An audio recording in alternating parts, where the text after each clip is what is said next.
The Whistler.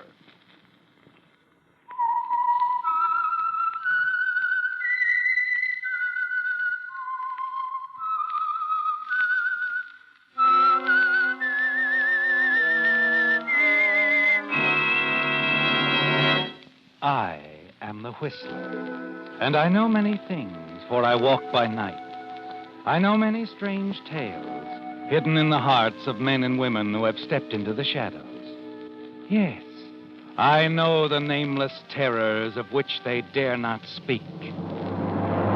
Whistler's Strange Story. Blue Alibi.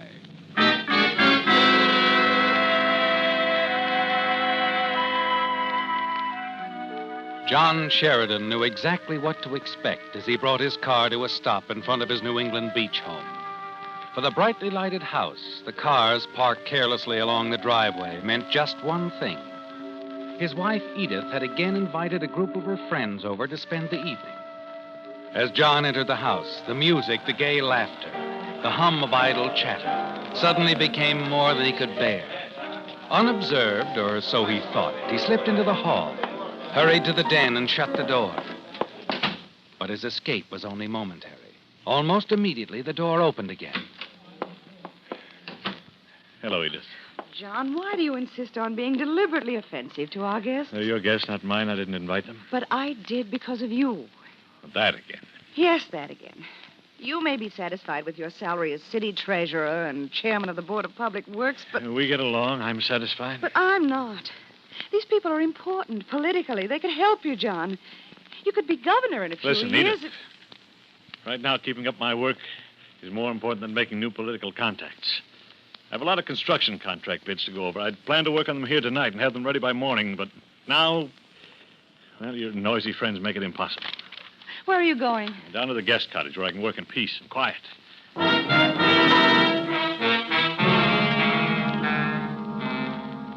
You leave the house, walk slowly down to the cottage near the beach, pleased with the way you've handled Edith. You lied about the work you have to do, didn't you, John? That was just an excuse to get away from the house without arousing her suspicions.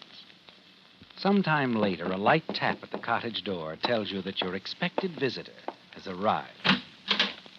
Hello, Frank. Come on in. Party going on up at your place? Yeah, some of Edith's friends. Any chance of them dropping in on us? No. Well, I still don't see why we couldn't have met at my place like always. It's too risky. No, if we're smart, Frank, we'll arrange to meet at a different place each time from now on. Yeah, maybe you're right. Well, this is a nice little spot you've got here, Sheridan. Oh, just a guest house. Edith's idea. Oh, what's this stuff? Your wife a sculptress? No. Well, that's some of my work. Oh, just a hobby. Been fooling around with clay modeling since I was a kid. Oh? Sit down, Frank. Get you a drink? No, thanks. Don't have time. You have the money? Yep. There you are. You're cut for the library building job. $5,000. Good. Now, how about that bridge contract? The final bids will be in Friday. I'll go over them all before the board meets. You can tip your contractor off. Mm-hmm. Who is it this time? Greenwood. Al Greenwood. Okay, the job's his. I'll get the usual cut. As soon as the contract's signed. Good. That'll be in a couple of weeks.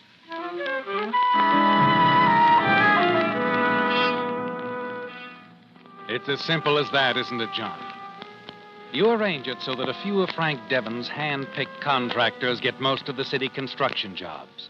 And Frank's payoff is big and quick. After he leaves, you smile. Open the package you left and stuff the $5,000 into your wallet. But that smile freezes when suddenly you hear footsteps. You slip the wallet into your pocket just as the door opens. Edith, what are you doing here? Our guests were so overwhelmed with your graciousness, they left early. So I decided to go for a swim.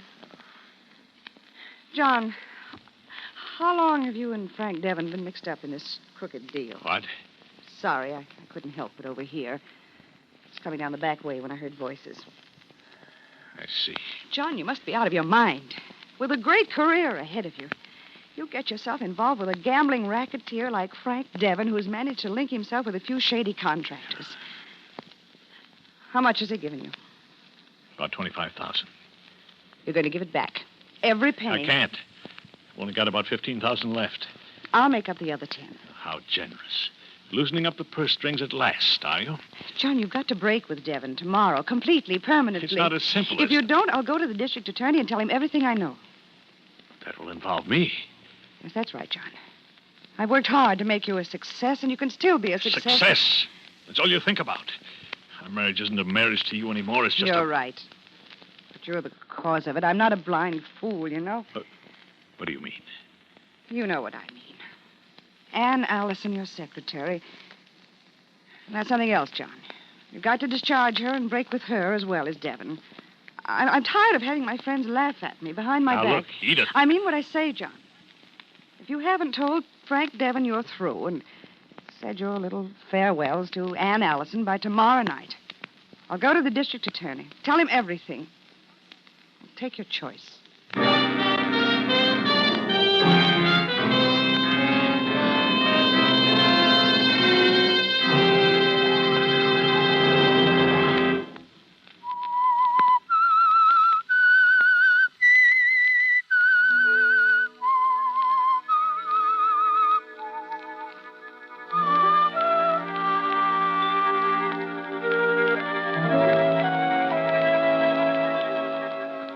You haven't much choice, have you, John?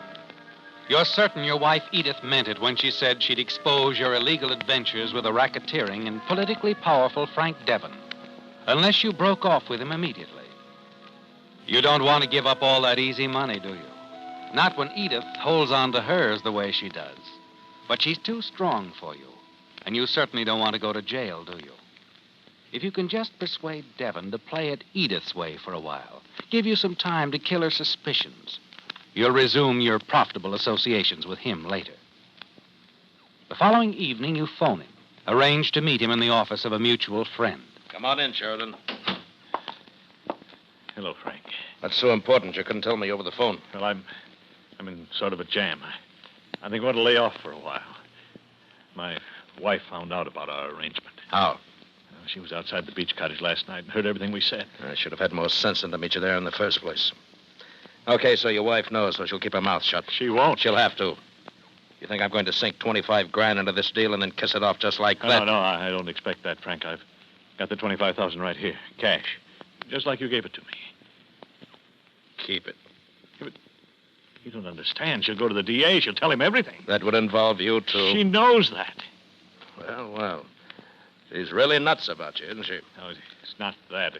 Well, if she thinks that I'm going to let my number one boy at City Hall go, she's off her whirl.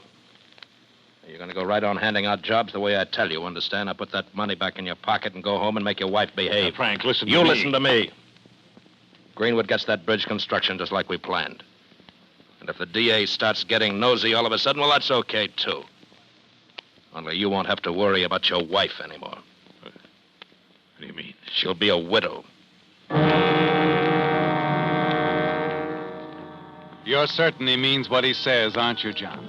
Certain that Frank Devon won't hesitate to take any action he feels necessary to keep you in line or quiet. And you know that with his connections, he could arrange things very easily. Your only hope now is to prevent Edith from going to the district attorney, at least until you can figure some way to handle Frank.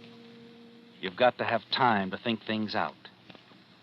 You return to your home and find Edith in the library. You try and explain to her how impossible it is for you to simply tell Devon that you're through. Explain to her that above everything he's a racketeer with a powerful organization, that even her life might be in jeopardy. Assure her that you'll break with Devon if she'll just give you a little time.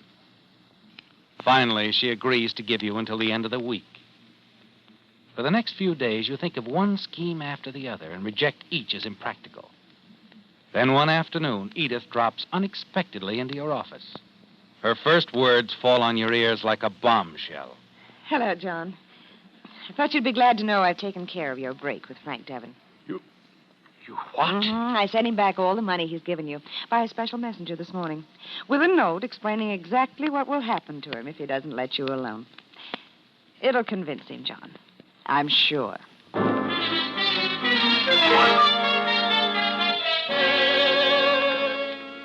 After Edith leaves, you begin to realize that her action was a smart move. Her note to Devon places him on a spot as tight as your own. But you're still quite nervous and spend the remainder of the day in your office, waiting for some word from Devon, but nothing comes. Finally, as night settles over the city, you hurry out of the office to the parking lot, slide into your car. As you do, your hands suddenly freeze on the wheel. Pressing at the back of your head is the cold, unmistakable feel of an automatic. Don't turn around, pal. Who are you? What do you want? Name's Nick. Mr. Devon told me I should have a little talk with you. Devon? That's right. First of all, that 25 grand your wife sent to him this morning. He told me to deposit it in your bank to your credit. That I did this afternoon. You what? No, that isn't. That could be a little embarrassing to you, couldn't it? Now, about that letter, your wife's note says that you wrote the DA. The one that's going to be sent to him if anything happens to you. Telling him all about you and Mr. Devon's deals. Well, I'm not bluffing about that. I've written it. Old gag. Won't work, chum. If anything happens to me... Look, all I got to do is press this trigger. No! And it's all over. Just like that. You know where Mr. Devon's is right now? 200 miles away. With a perfect alibi. So how's the DA going to pin anything on Mr. Devon, huh? Well, he'll still know the details of the contract racket. And Mr. Devon ain't got a thing to do with that racket. Only you and the contractors. Mr. Devon was pretty smart to handle it that way right from the start. And speaking of contracts, about that bridge job coming up. Sorry. What about it? Is Al Greenwood going to get that bridge contract? Yes. He'll get it. And your wife? She's going to keep quiet, ain't she? Yes, she'll keep quiet. She'll have to.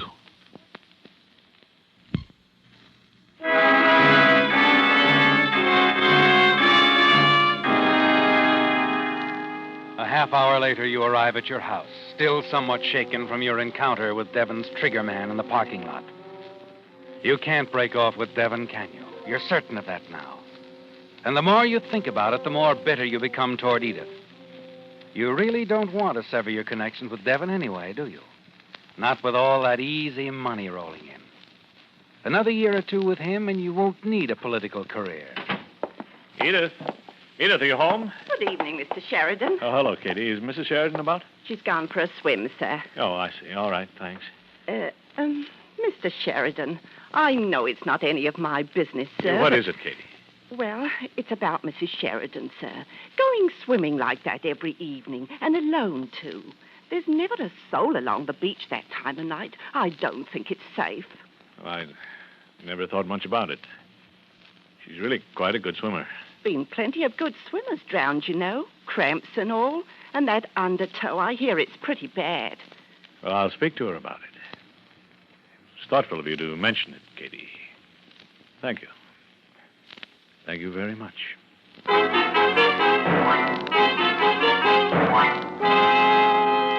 Yes, John, as Katie says, if something should happen to Edith, you could go right ahead with Devon, couldn't you? And you're tired of Edith's efficient management of your life. As Katie suggested, Edith could drown, couldn't she, John? An accident, and no one would suspect. Yes, but it won't be a simple matter to arrange. Edith's a good swimmer, and you wouldn't stand a chance of fighting her in the waves. Then your eyes fall on the small clay figure you've modeled, Gunwar's water bearer, and the flicker of an idea stirs in your brain. You pick it up, stare at it for a moment, and then your gaze wanders to the half-open bathroom door, the tub beyond, the empty aluminum bucket in the corner.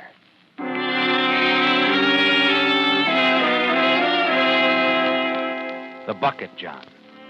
Yes. Now you know exactly how you're going to do it, don't you? Edith will drown, but at the guest cottage, not at the beach. And even the autopsy will help put you in the clear. You're home late tonight, John. Oh, Edith. Yes, I had some work to do at the office. How is the water? Oh, cold. Any word from Devon today? No, not a word. Good. Then it's over, isn't it, John? Yes, Edith, I guess it's all over.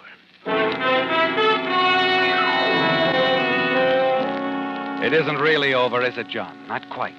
But it will be tomorrow night. You'll have to have an alibi, too. Not an elaborate one, not perfect, the kind that causes suspicion. Yes, a simple alibi, John. One to make your actions and explanations seem perfectly natural. As you replace the small clay figure on your desk, it suddenly occurs to you. The alibi to account for every moment of your time. Your old hobby, clay modeling.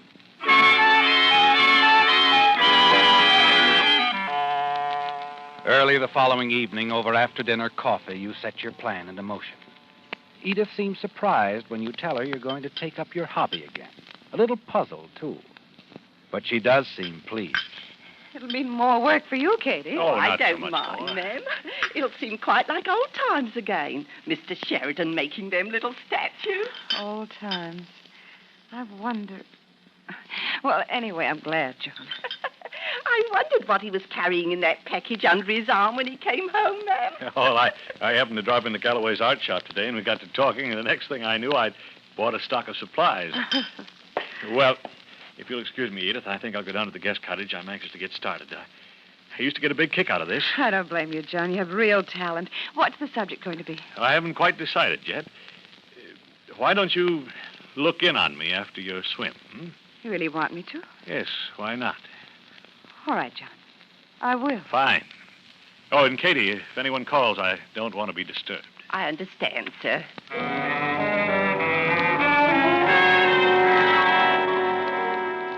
Once at the cottage, you spend several minutes making certain that everything you need is at hand.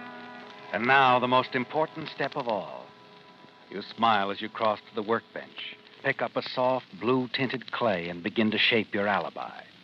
A clever touch, this, isn't it, John? And you're amused, quite pleased with yourself, as your fingers dig into the clay.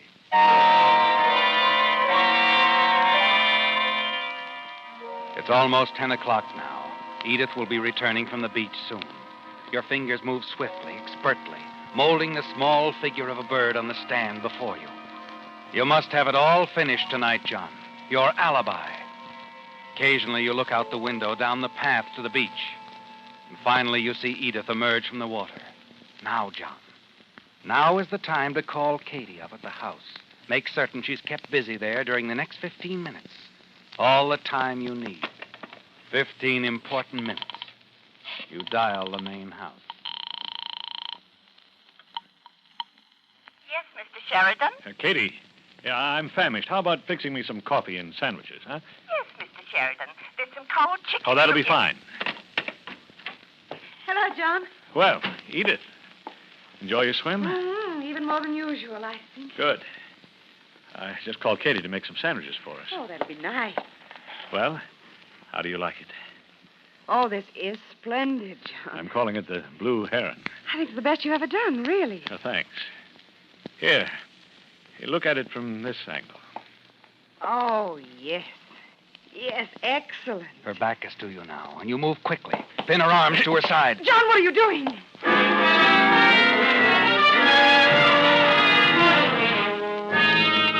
It's over in a matter of minutes, isn't it, John? You carry Edith's body across the deserted beach to the end of the pier and drop her into the sea. Then you hurry up the path to the cottage. As you reach the crest of the hill, you see Katie step out of the main house and start down the path. You leap into the brush, make your way quickly through the shadows to the cottage, and step inside. When Katie arrives, you're standing at the work table, your fingers moving over the Blue Heron. Ah, there you are, Katie. Isn't Mrs. Sheridan back from her swim yet? Oh, isn't she at the house? No, sir. Well, perhaps she's on her way up now. Did you notice anyone? Just this minute came down, sir. Didn't see a soul on the path. Oh. Well, don't worry. She'll be along. Yes, sir. Oh, my, you have been working. What sort of a bird is that, sir? Heron. You like it? It is pretty, sir. Real pretty. Thank you. About Mrs. Sheridan, sir. It kind of worries me. Oh, you're very considerate, Katie, but don't worry. You go on back to the house. I'll be up later. Yes, sir. Good night.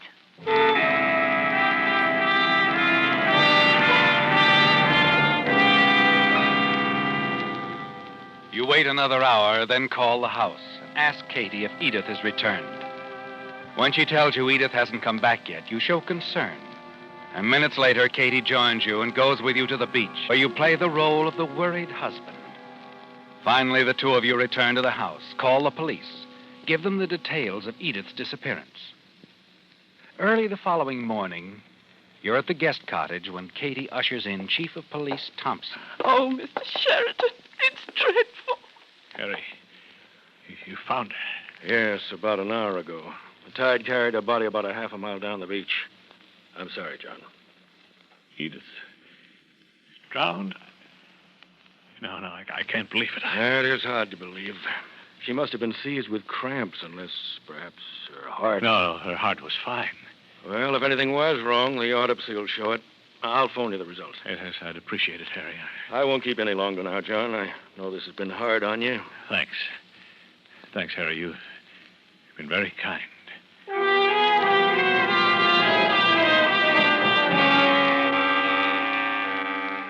After Police Chief Thompson leaves, you breathe a sigh of relief. You're sure he doesn't suspect a thing. Nevertheless, you'll be glad when the autopsy is over and the case is officially closed. When the chief hasn't called, after a couple of hours, you begin to grow restless and pace the floor. And finally... Hello? John, Oh, yes, Harry. it looks like we were right. The autopsy shows your wife probably drowned as a result of cramps. No marks on the body. Seawater in her lungs. Sorry, John. If there's anything I can do... No, thanks, Harry. You've been more than considerate. Oh, I'll be all right now. Perfectly all right.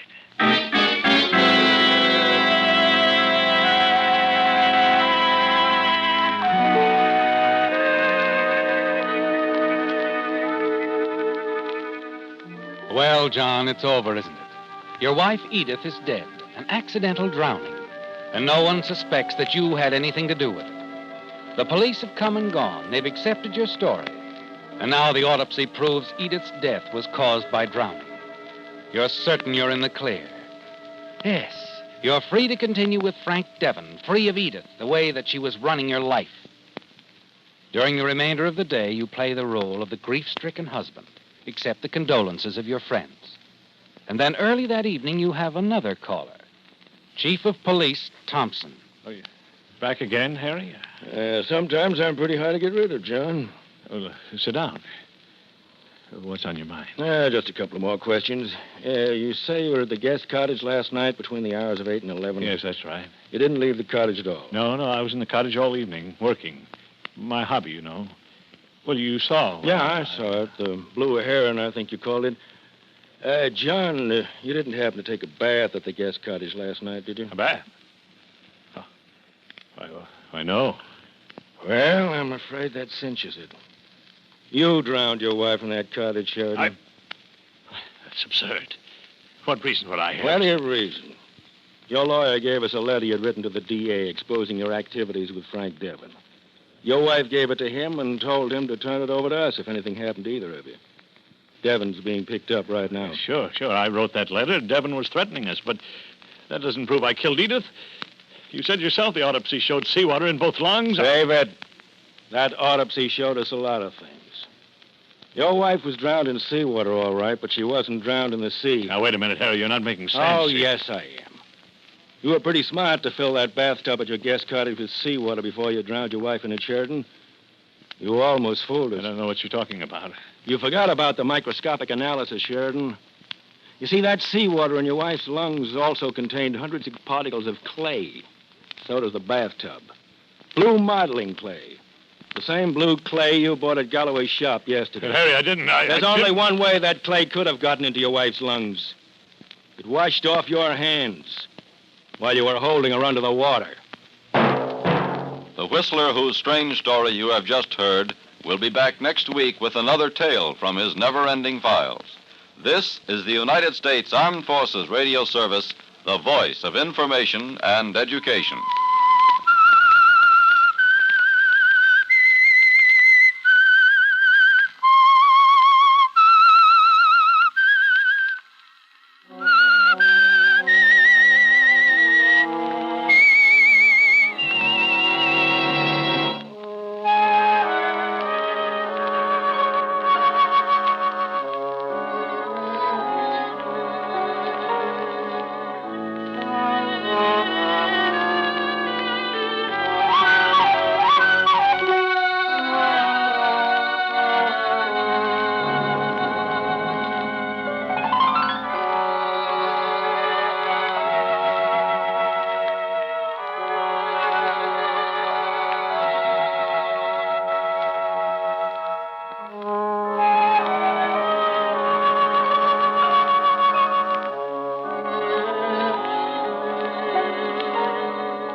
You've been listening to the OTR Gold Network.